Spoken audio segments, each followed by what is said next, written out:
আজ আমরা দেখব কোরিয়ার এক জনপ্রিয় মুভি ট্রেন টু বুসানের গল্প। দর্শক বন্ধুরা, আমি আপনাদের খুব জোর গলায় বলতে পারি যে এই মুভিটার ক্লাইম্যাক্স দেখলে আপনাদের চোখেও আমার মতো জল আসতে বাধ্য।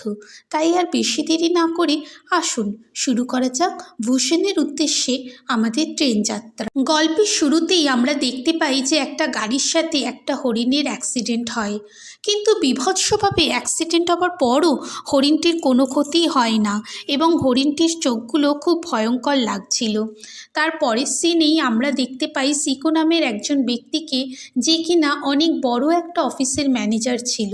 কিছুদিন আগেই তার ডিভোর্স হয়ে গিয়েছিল আর তার স্ত্রী তাকে ছেড়ে চলে গিয়েছিল, কিন্তু তাদের একমাত্র মেয়ে সিকোর কাছেই থাকতো।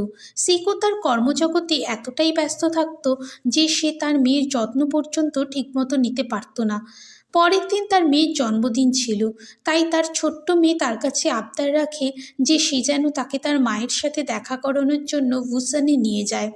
মেয়ের আবদার মেটানোর জন্য সিকো মেয়েকে নিয়ে ট্রেনে বসে এবং বুসানের উদ্দেশ্যে রওনা হয়।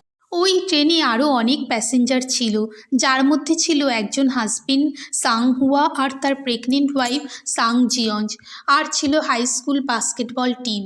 সবাই খুব হ্যাপিলি ওই ট্রেনে সফর করছিল, কিন্তু ট্রেন শুরু হতে না হতেই হঠাৎ করে ট্রেনে একটি মেয়ে উঠে পড়ে, যার পায়ে কারোর কামড়ানোর চিহ্ন ছিল।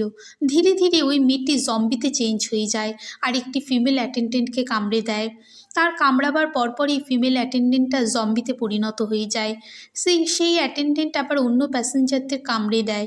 এইভাবে একে অপরকে কামড়ে দেওয়ার ফলে ট্রেনের বেশিরভাগ লোক জম্বিতে পরিণত হয়ে যায়।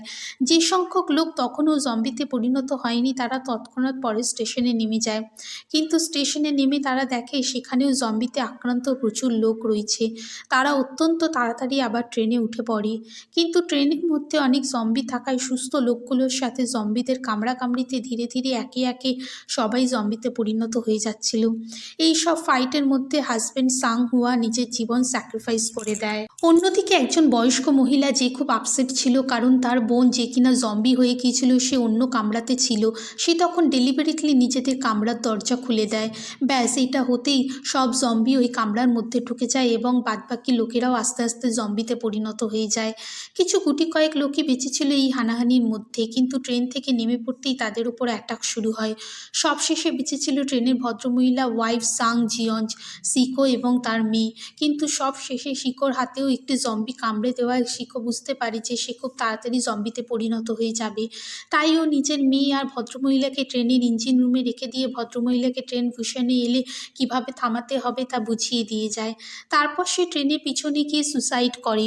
সুসাইড করার সময় সে খুব ইমোশনাল হয়ে পড়ে এবং নিজের মেয়ের ছোটোবেলার কথা মনে করতে থাকে। আসলে সিকো বুঝতে পারে যে সে যদি সুসাইড না করে তাহলে সে যে কোনো মুহূর্তে জম্বি হয়ে নিজের মেয়েকে অ্যাটাক করতে পারে।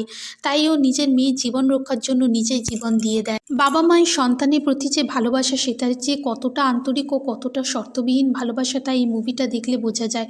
অন্যদিকে বুসানে ট্রেন থামতেই ওখানে সোলজার্সরা সিকোর মেয়েকে আর ভদ্রমহিলাকে জম্বি ভেবে শ্যুট করতে যাবে। ঠিক ওই সময় সিকোর মেয়ে গান করে ওঠে। তখন সোলজার্সরা বুঝতে পারে যে ওরা জম্বি নয়, ওরা আসল হিউম্যান বিইংস।